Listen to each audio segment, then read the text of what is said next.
Tanto Anabel como Maridalia comentaron el asunto con Manuel, y lo que ahí se dijo mereció una réplica que aquí leímos del abogado o de la representación legal de Gloria Trevi. Nos mandó una réplica Luis Carlos Maceo Acevedo en su carácter de apoderado legal de Gloria de Los Ángeles Treviño Ruiz. Y bueno, pues se refirió a la entrevista con Anabel Hernández en particular, en donde, según el abogado, se comentó falsamente que su mandante pertenecía a una red de trata y que esclavizaba a personas. Esa declaración que afirma el abogado sucedió aquí, dio paso a que se pronunciara con esta réplica, misma que ya fue leída, y para quien la quiera conocer más puede buscarla también en nuestro portal. Ahí queda alojada toda la información para quien quiera consultarla si es que la quiere revisar. Y a raíz de que leímos esa réplica, recibimos una contrarréplica del apoderado de la representación legal de Carla de la Cuesta, y esta contrarréplica no la hemos leído. Es una contrarréplica amplia, es una contrarréplica que se da en un contexto en donde ya ocurrió otra cosa. Lo que se estaba comentando y criticando en este programa respecto a que ese libro podía no ver la circulación, pues finalmente vino una resolución muy relevante del Instituto de Protección Intelectual y de Derechos de Autor y lo que corresponda, y finalmente lo que se logró para efectos prácticos y este libro es que se le liberara de la imposibilidad de ser difundido y en todo caso que el público que esté interesado lo conozca. Nos mandaron pues esta contrarréplica al apoderado de Gloria de Los Ángeles Treviño Ruiz, a quien conocemos como Gloria Trevi, Carlos Maceo Acevedo, enviada el día 3 de septiembre de 2024 a la redacción de Aristegui Noticias, leído públicamente por Carmen Aristegui el día 5 de este mes en su programa. Y viene aquí un conjunto de consideraciones que no voy a leer porque le propuse a Carla de la Cuesta que en lugar de leer todas estas cuartillas que usted puede leer porque las vamos a subir al sitio y las puede usted revisar con detenimiento, le propusimos que, dado que había ya cambiado esencialmente el contexto original, dado que se resolvió a favor del libro, pues le propuse mejor hacer una entrevista y la invitamos a este estudio para que la propia Carla de la Cuesta nos narre todo esto y esencialmente nos pueda transmitir el sentido de su contrarréplica y nos cuente pues todo lo que va envuelto en el libro mismo, en su historia, en lo que está contando y en todo este trayecto de cosas que ha vivido para que este libro pues pueda circular y la gente pueda enterarse de lo que ahí dice. Si alguna impugnación hay al contenido del libro, en todo caso, dirían algunos, pues hay caminos para replicar y para buscar algún tipo de acción legal si es que lo quisieran, pero al final de cuentas, la circulación del libro pues está ya garantizada. Estamos hablando de que lo anterior pues fue señalado como una especie de censura previa de algo que no iba a poder ser conocido por la sociedad, y lo que ahí diga debería ser parte de la discusión pública de lo que está planteando Carla de la Cuesta. Carla es presidenta de la Fundación Alas Abiertas y autora de este libro, Todo a la Luz. Este libro que tiene este título, Todo a la Luz. Y bueno, pues la réplica escrita, le propongo que la pueda usted revisar en nuestro portal Aristegui Noticias, y el contenido de la misma y lo demás lo escucharemos en voz de Carla de la Cuesta esta mañana en este estudio en Aristegui Noticias. Volvemos.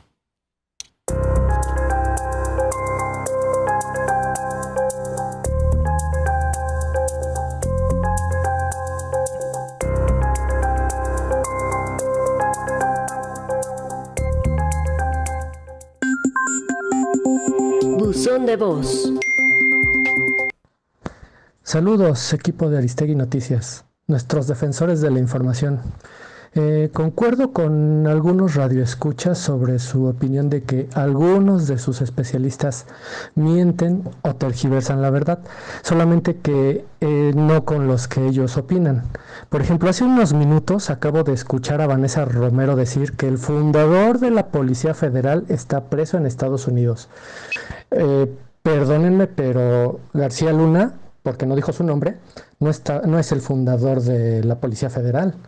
La Policía Federal data desde 1928 y ahora resulta que hace apenas el sexenio de Felipe Calderón, García Luna quien fundó la Policía Federal. Es preocupante que precisamente critiquen algunos de tus radioescuchas, algunos no, que se dicen mentiras, que se tergiversa la verdad, pero no se ponen a ver con lupa estos pequeños detalles, por lo menos con los que yo concuerdo de tu programa. Los especialistas siempre hablan con hechos, con números y cosas concretas. Sin embargo, aquí ya pesqué a Vanessa Romero en una inexactitud de garrafal por años, casi 80 años de la fundación y del fundador, y pues no se vale. Hay que reconocer que tus especialistas hablan con la verdad, con números, con hechos, no como otras personas que nada más se dedican a la retórica. Saludos, soy Isaac Barrón desde la Ciudad de México. Hola Carmen, Santiago Becerril, Toluca. Pues de vuelta a la dualidad ética y política. Vaya, pues la argumentación de Vanessa merece una estrellita en la frente y Denise una espantosa X, como siempre. Gran acierto, Carmen, haber puesto esta mesa de discusión, cosa que debería de suceder en algunos otros casos, como con el ministro Cosío, que tienen pues carta abierta para decir lo que se les da la gana, ¿verdad? Esta referencia que hace Vanessa Weber, los dos tipos de ética en los que nos estamos viendo enfrentados ahorita, con este tema de la, no sé si decir mal llamada militarización, tal vez el término sea correcto en algunos casos, tal vez no, pero creo que bien vale la pena repasar y volver a escuchar lo que ha estado diciendo Vanessa al respecto, porque creo que ese es el reflejo de la realidad, más allá de purezas o más allá de criterios, como dice ella, desde el escritorio, como lo hace Denise, sin duda. Pues debe ser muy interesante también, haciendo referencia al otro tema de polémica de la semana y los comentarios de Pérez Ricard, debe ser muy interesante las conversaciones que tienen ambos en sobremesa quizás, ¿verdad? Sería interesante saber de qué se trata. Tu opinión nos importa.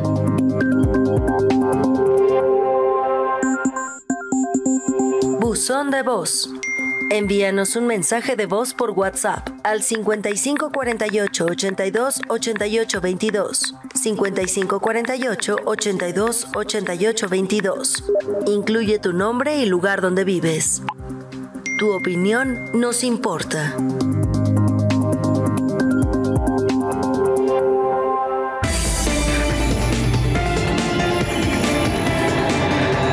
Aristegui, en vivo. Continuamos.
Aristegui Noticias te invita a ser parte del debate público. Buenos días. Hola Carmen. Carmen, buenos días. De lo que ocurre en México y el mundo. Que los jueces y magistrados. Las declaraciones de Ken Salazar. Opina. Y me da tanto gusto. Tanta información. Analiza. Claudia Sheinbaum y su partido. No estoy de acuerdo con jueces a modos. Critica. Inexacto y ridículo. Me preocupan los abusos de poder. Ejerce tus libertades. Buzón de voz. Buzón de voz. Agrega a tus contactos el número 5548 82 88 22, 5548 82 88 22. Búscanos en tus contactos de WhatsApp y envíanos un mensaje de voz. ¿Por qué hicieron esa reforma? Está más politizada la población. Como un pacto de impunidad. Tu opinión nos importa. Aristegui Noticias. Desde cualquier medio. Periodismo en libertad.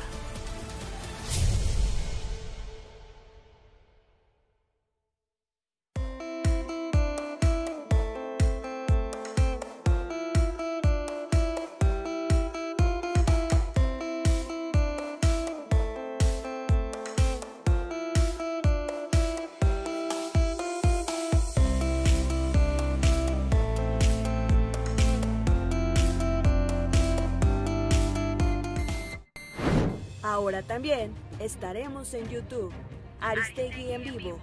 Y como siempre, encuéntranos en www.aristeguinoticias.com. Aristegui en vivo. Regresamos.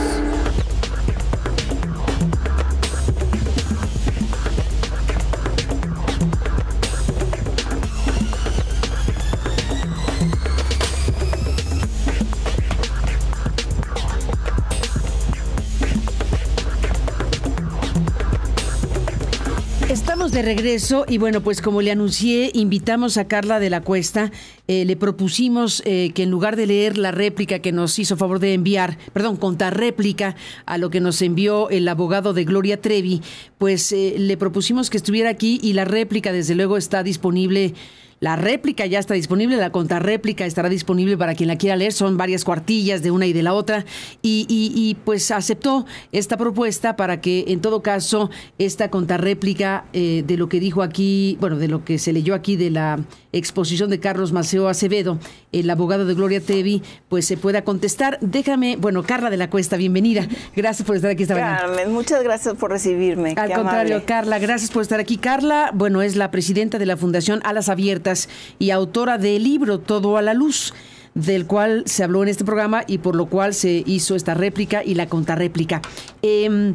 Estamos hablando de que la réplica esencialmente, déjame empezar por aquí, nos dice, dice el texto: en México la facultad de juzgar le corresponde en exclusiva al Estado a través del Poder Judicial, por lo cual ningún particular con independencia de la profesión que ejerza puede sustituir la labor judicial ni asumir la función de tribunal revisor o Suprema Corte de Justicia en asuntos que ya fueron juzgados. Eso es lo que alega el abogado. Y en tal sentido, en el único juicio penal que se suscitó en nuestro país, la C. Gloria de Los Ángeles Treviño Ruiz, Gloria Trevi, también conocida como Gloria Trevi, fue absuelta de todo cargo, es decir, prevaleció su inocencia. Las tres palabras las pone con mayúsculas y con mayor tinta para que se subraye qué es la idea que quiere dejar aquí asentada, que es que se juzgó a Gloria Trevi en México y que prevaleció su inocencia. Esencialmente esta es la parte principal de la réplica, y la contrarréplica pues está aquí. Abogada Carla, ¿qué dirías de todo esto? ¿Cómo nos ubicas en tu postura? Bueno, recomendarle al señor Maceo y a todos los que nos están viendo y escuchando en este momento que lean el libro, porque justamente entendemos, por supuesto, que hubo dos absoluciones, que hubo una sentencia condenatoria, y justamente lo que hace el libro, en mi total derecho de libertad de expresión, es analizar esas sentencias que, pues sin duda y derivado de de todas las declaraciones de las 11 víctimas que hacen su testimonio frente a las autoridades ministeriales y judiciales, pues no se concatenan las sentencias con respecto a lo que dijeron las víctimas. Eso es así de fácil. No estoy pretendiendo juzgar, es un análisis y tengo el derecho porque tengo las pruebas a decir que no son congruentes las sentencias con lo que dijeron las víctimas. Pero además, Carmen, el único caso que se juzgó, desgraciadamente, sí fue por una sola víctima, pero no por todos los delitos. Recordemos que además lo que sí se juzgó en contradicción con lo que dijeron las víctimas. Pero además, fíjate qué curioso, 10 víctimas más, además de esta joven por la que se llevó el caso, pues dieron su testimonio contando hechos que a todas luces representan situaciones análogas a la esclavitud, trabajos forzados, explotación, violaciones, mendicidad forzada, abortos forzados, matrimonios forzados. Y por una razón muy misteriosa, Carmen, deciden no abrir las nuevas averiguaciones previas en ese entonces o carpetas de investigación. O sea, escuchan a las víctimas y las regresan a su casa en lugar de abrir las nuevas carpetas de investigación. No entendemos por qué pudo haber sido eso. Para que ustedes me puedan entender, es como si, imagínate que yo llego en este momento, que soy una mujer ya de edad, porque muchas veces se dice, bueno, ¿cuántos años tenías? No sé qué. Bueno, no importa. Vamos a pensar que llego ahorita y le digo al Ministerio Público, fíjese que me torturaron, que me tenían privada de mi libertad, que me abusaron, que me tenían en explotación. Y el Ministerio Público me dice, pues gracias, váyase usted a su casa, en lugar de iniciar la investigación. Entonces, es a todas luces increíble lo que ocurrió en ese juicio. Y algo muy extraño, Carmen, es que el juez que hace esas sentencias es el mismo que hoy me está censurando. ¿Por qué? Porque el juez que hace esas sentencias en contradicción es el socio de Maceo y Abogados, el señor Javier Pineda Arzola. Entonces, qué curioso. ¿El juez es socio del representante legal de Gloria Trevi? Vaya conflicto de interés tan grande. Vaya conflicto de interés tan grande, fíjate, no solamente resuelve de esta manera tan extraña, sino que además se convierte en abogado el mismo que hoy está pretendiendo censurar mi derecho a la libertad de expresión y analizar una sentencia que deja en total desprotección a las víctimas, porque gracias a esa sentencia, además, Carmen, llevamos 24 años aterrorizadas literalmente, sin poder mover un dedo, porque la verdad le tenemos miedo principalmente a ella, porque él, claro, él es terrible, es un delincuente a todas luces, pero no hemos vuelto a saber de él, a Sergio Andrade, ¿no? Pero quien nos ha perseguido estos 24 años, silenciándonos, haciendo libros, películas, serie, revictimizándonos, humillándonos, difamándonos. Yo les pido a las personas de verdad, con todo el corazón, que nos permitan escuchar la verdad. En este libro están las declaraciones de lo que las víctimas dijeron en ese expediente en Chihuahua, de lo que las autoridades ministeriales y judiciales escucharon. No es mi interpretación simplemente subjetiva de los hechos, es lo que está en el expediente y necesitamos, porque es un derecho humano que el Estado mexicano nos robó, pero queremos, por lo menos nosotros, tener la oportunidad de que sepan nuestra verdad y no lo que la señora Treviño ha dicho por todos estos años. Esencialmente, ¿qué cuenta Todo a la Luz, Carla de la Cuesta? Esencialmente cuenta la historia de, contabilizamos alrededor de 40 víctimas, pero hay 11 que declaran que son niñas que van desde los 12 años, adolescentes de 15, 16, 17, jovencitas de 18, 19, pero todas en total situación de esclavitud. Son engañadas a través de una falsa promesa de estudiar en una academia, de participar en proyectos artísticos de la mano de Gloria Trevi, y sin embargo realmente solo era una trampa para poder ser esclavizadas, para poder ser explotadas, para poder ser abusadas. Y a través de esta confianza, según lo que se desprende de los testimonios que hay de las víctimas con la cantante, empieza a haber una manipulación para que se permita el abuso de este hombre. Por ejemplo, hay unos testimonios que son terribles, ¿no? Mira, esta es una niña de 12 años y dice: Gloria hablaba conmigo y me decía que Sergio sentía que yo no quería estar con él y que no quería tener relaciones sexuales, por lo que me dijo que no fuera tonta, que eso era lo más normal del mundo, que no tuviera miedo y que no fuera anticuada. Me decía que ella ya las había tenido con su novio y que era una de las cosas más maravillosas que podía haber.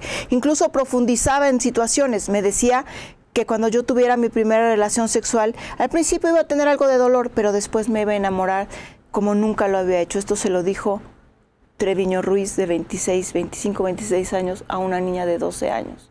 Y así como esto, muchos más testimonios. Entonces, pues a mí me parece que a una niña a la que le robas su inocencia de una manera, abusando de tu posición de poder, abusando de tu posición de confianza, abusando de la admiración que tiene sobre ti, y que eso da pie para que después la niña no solamente sea abusada, sino sea explotada, sea privada ilegalmente de su libertad, sea pues torturada, porque Carmen, había unas torturas físicas brutales que no se los deseamos a nadie, golpizas de hasta 500, 600 cablazos, eso está en todos los expedientes, bueno, aparte yo lo viví, se los puedo decir porque yo lo viví, 500, 600 cablazos a piel viva. Esto es lo que escucharon nuestras autoridades, Carmen, y esto es lo que decidieron dejar en la oscuridad, y prefirieron pues dejarnos en tal desprotección que se permitió una constante revictimización. Después de lo que vivimos, tener que estar escuchando, no, mira, pues eran una bola de jovencitas ambiciosas que querían estar con un señor, que lo hicieron por fama, que ellas eran las que tenían como víctima a la señora Treviño. O sea, unas cosas que realmente han sido muy lastimosas. Es como decirte, eres sobreviviente del Holocausto, ay, tú te lo buscaste, seguramente está. ¿Y por qué no te escapaste? Ay, no creo que te haya ido tan mal, seguramente todo. Así de cruel es, Carmen. Por eso es tan importante darle la dignidad a este caso que merece, y por eso fuimos a la Comisión Interamericana de Derechos Humanos, que también el abogado Maceo con su socio, el juez Pineda, ¿verdad? El antes juez Pineda, ahora abogado Pineda, pues también han tratado de desestimar, pero curiosamente no se han dado cuenta que nosotros no hemos sido notificadas de absolutamente ninguna resolución que se haya hecho conforme a todo lo que nosotros declaramos y conforme a muchas otras acciones y que hemos hecho, que también parte de ellas vienen aquí en toda la luz, y entonces nosotros estamos en perfecto tiempo para poder pedirle a la Comisión Interamericana que lleve a México a la Corte y que le pueda pedir cuentas por tantas omisiones tan brutales, y que siente un precedente, porque a nosotros ya nadie nos va a poder reparar nada, pero que siente un precedente para que estos hechos no se vuelvan a dejar en la oscuridad, para que, bueno, que sabemos que sigue ocurriendo, porque si uno dijera, eso te pasó hace 24 años, pero ya no ocurre, pero sabemos que sigue ocurriendo. Carla de la Cuesta, has usado palabras muy duras, dijiste esclavitud. Sí. Nosotros no podíamos, Carmen, ni siquiera pararnos, sentarnos, si no se nos permitía. No podíamos ir al baño, no podíamos tomar un vaso de agua, no podíamos hablar a nuestras familias, no podíamos hablar entre nosotras, no podíamos, no sé, bañarnos, no teníamos shampoo, todas nos hemos tenido que arreglar todos nuestros dientes, todas nosotras las víctimas, por supuesto me refiero, llegamos en una situación completamente destruida en todos los aspectos. Los dientes, yo incluso te podría enseñar mis dientes, porque a pesar de que ahora tengo un esposo dentista, me los sigo arreglando, porque como no nos permitían tener cepillo de dientes, entonces yo tengo todos mis dientes tapados, todos. Tengo aquí incluso un implante, porque tuvimos un accidente y se me tiró completamente el diente y no me permitieron que me atendieran, y entonces tuve el diente colgando por mucho tiempo hasta que pude regresar a mi casa, y al paso de los años me lo he ido arreglando, pero nunca recibimos un solo peso. Nunca recibimos un solo peso, nunca, Carmen, ni un solo peso. Usaron nuestra personalidad jurídica para poner propiedades a nuestro nombre, para que ellos, o sea, nuestra condición de esclavitud incluía el poner a nuestro nombre sus propiedades para que ellos no pudieran ser sujetos de algún tema de demandas o algo así que pudiera, o tal vez, no sé, presumo algún tema de evasión fiscal, no lo sé, no sé por qué utilizaban nuestra personalidad jurídica, pero nosotros no podíamos ni preguntar qué estoy firmando.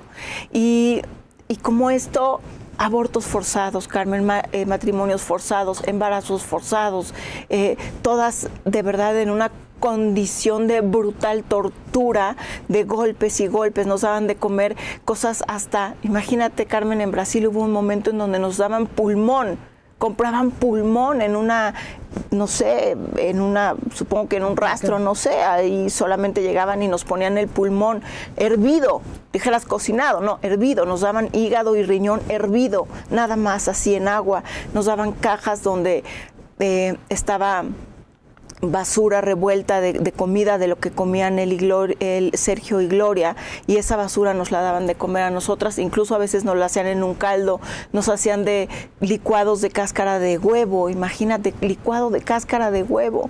Entonces, ha sido muy doloroso sobrevivir a todo eso y que después encontráramos una justicia que nos dijera, todo eso está relatado en el expediente. No es algo que yo te estoy contando ahorita y no tenemos cómo comprobar qué sucedió. Lo relatamos hace 20 años y además todas relatamos exactamente las mismas situaciones porque las vivimos en paralelo, ¿no? Las vivimos en conjunto. Entonces, es muy doloroso que han pasado 24 años desde que yo pude regresar a mi casa porque la Interpol, pues, interviene. Y es la única forma en la que nosotros podemos volver a nuestra casa. Y sigo hoy aquí. Y si yo hoy no tuviera activistas, organizaciones de sociedad civil, abogados que me están respaldando, yo tendría que vivir en silencio para siempre. Y eso es una crueldad. Todas tendríamos que vivir en silencio para siempre, aguantando una y otra vez la mentira que se ha dicho. Y eso es una verdadera crueldad. Carla de la Cuesta, ¿cómo llegaste ahí y cómo saliste de ahí? Pues llegué por esta falsa promesa de una escuela artística. ¿Tú, tu hermana? Mi hermana y yo, y salí por la Interpol porque los padres de una de las jóvenes, esta joven de 12 años, tenía un bebecito que fue abandonado en España porque este hombre, Sergio Andrade, se deshacía de los niños varones. Los bebés estaban hechos con un fin. Los bebés estaban hechos porque se les acababan las estrategias para retenernos. Y entonces él sabía que ya no encontraba cómo amenazarnos, cuántos golpes más nos podía dar sin matarnos. Entonces los bebés realmente surgen con el efecto, claro, eso lo entiendo ahora, no lo sabía en ese momento, con el efecto de decir, si tú sola no te vas a escapar, no te vas a poder escapar dejando aquí un bebé. O sea, como normalmente las madres no hacemos eso, ¿no? Entonces, pero él se deshacía de los niños varones. ¿De qué manera? Pues, por ejemplo, este bebito lo dejan en un orfanatorio, en una clínica, además en total estado de desnutrición. A este bebito le daba agua rebajada, leche de vaca, ni siquiera leche para bebé, leche de vaca rebajada con agua. Y lo peor es que en los proyectos pues que han salido por ahí tan falsos, tan humillantes, han dicho que nosotras éramos las que tomábamos esas decisiones, nosotras. Imagínate, Carmen, qué terrible. Pero bueno, entonces el niño estaba en total desnutrición y él hace que lo dejen en España, en una clínica, y pues porque, y con la promesa de que la madre, que no estaba ahí, obviamente iba a regresar, que era una niña, pero pues... Tenía 12 años esa niña. Para ese entonces ya tendría unos 16. Y llegó ahí a los 12 y a los 16. Yo creo que a los 16 aproximadamente. Y entonces, y así los niños, bueno, pues veía cómo, ¿no? A las niñas decidía quedárselas porque él creía que cuando las niñas tomaran cierta edad, a partir de 11, 12 años, él podría también abusar de ellas. Todo eso lo relatamos, Carmen. Todo eso es lo que quiero que me entiendan, lo grave de lo que estoy diciendo. Que cualquier ser humano con un poco de empatía no puede entender que hayamos vivido todo esto. Pero más allá, no se puede entender cómo estas autoridades, incluido el juez, ahora socio, decidió no escucharnos, a pesar de que contamos, son declaraciones largas, contando detalles, y ni aún así podría verdaderamente entenderse todo lo que vivimos. Entonces, cuando este bebito está a punto de ser pues dado en adopción, porque no aparecía la mamá, la niña, entonces localizan a la familia en México de esta jovencita. ¿En el orfanatorio? En la embajada, en el consulado, en España, ajá, y vienen y localizan a los padres de esta jovencita, y entonces ellos, por supuesto, no sabían de lo que estaba ocurriendo, y lo que sucede es que pues ponen una denuncia, empieza una ficha de búsqueda y captura, y los empiezan a buscar por diferentes países hasta que los capturan en Brasil. Y bueno. Pero no sabían de lo que estaba ocurriendo con su hija A pesar incluso de que tuvo un embarazo. No, es que no sabían. O sea, ¿no sabían de nada? No sabían de eso, justamente antes de hacer ese viaje. ¿Pero cuánto tiempo? O sea, no tenían, lo dijiste, ¿no tenían contacto con las familias? No, fíjate, justamente antes de ese viaje, lo relato también aquí en el libro, justamente antes de ese viaje a España, Gloria personalmente va a visitar a los papás de esta joven para convencerlos de que la niña está perfecta, de que ya le van a hacer su fiesta. Bueno, entonces tenía menos, porque los va a convencer de que le están haciendo su fiesta de 15 años, de que ya se la están preparando, de que va a estudiar en España, de que va a hacer muchas cosas, de que la chica... ¿Con la niña presente o sin la niña presente? Creo que sin la niña presente. Pues ese detalle lo olvidé un poco ahora, pero creo que es con la niña presente. Y la niña diga nada. Lo que pasa es que, imagínate, es una niña que está coaccionada, que está amedrentada, que está, ¿no? Aún si ella hubiera dado que no, pero aún si ella diera su consentimiento, pues es una niña, que su consentimiento no tiene relevancia, es una niña. Y entonces los padres... pues ven ahí a Gloria encantadora, angelical, no se preocupe, mire, le vamos a dar a hacer su fiesta a su hija y todo está maravillosamente. Entonces hacían que esta jovencita mandara cartas desde España para que los papás, postales, fotos falsas, donde la ponían en ciertos lugares para que los papás se quedaran tranquilos de que ella estaba estudiando en España, de que ella estaba con Gloria y que estaban todos muy bien. Y pues yo sé que es muy difícil entenderlo, pero mira, era muy difícil, como hasta ahorita hay mucha gente que todavía le cree. Era muy difícil para los papás no creerle, porque ella viajaba hasta las casas a decir, no se preocupe, señora, los hijos, su hija está bien, su hija está conmigo, su hija está bien. Y eran otras épocas además donde no se entendía tanto. Y además eran unas personas tan conocidas, tan públicas, tan queridas.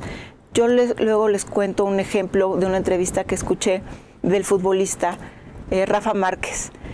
Él contaba que él se fue solo al Atlas a los 14 años, se fue solo, a los 14 años, se fue solo al club.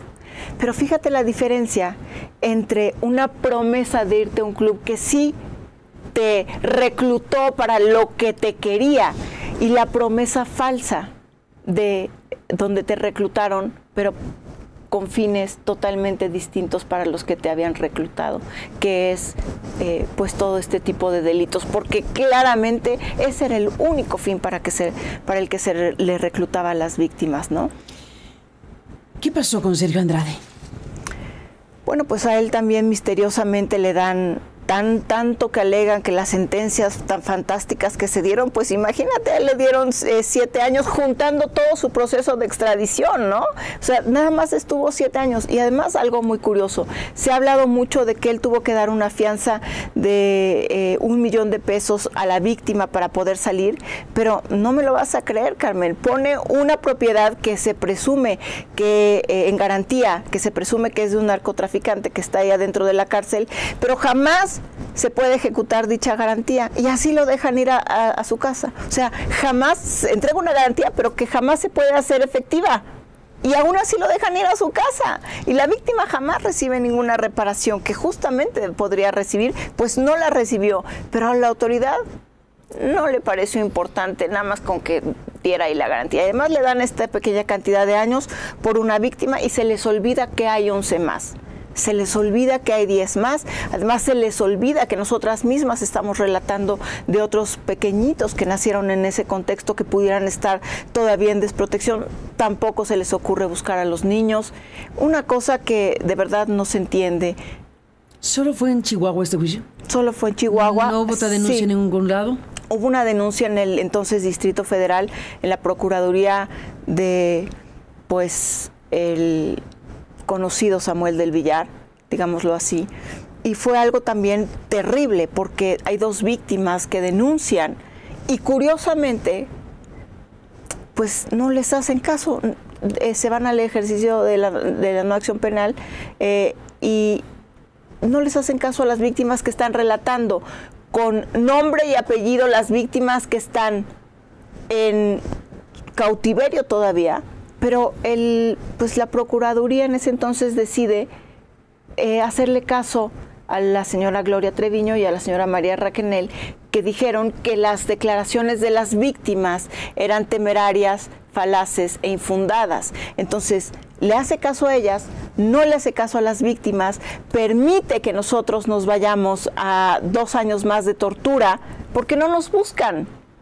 No nos buscan, les están dando nuestro nombre y nuestro apellido y no nos buscan, y no buscan a nuestros familiares. Ahora decir, bueno, vamos a ver, esta señorita que me está usted diciendo, porque una de las cosas terribles que pasa en ese momento es que sale un calendario que se llama Las Chicas de la Prepa 1996, y en ese calendario hay menores de edad, pero ni siquiera está oculto. Ahí tú puedes ver en el calendario 17 años, 16 años, 15 años, con los teléfonos reales de su casa y con la declaración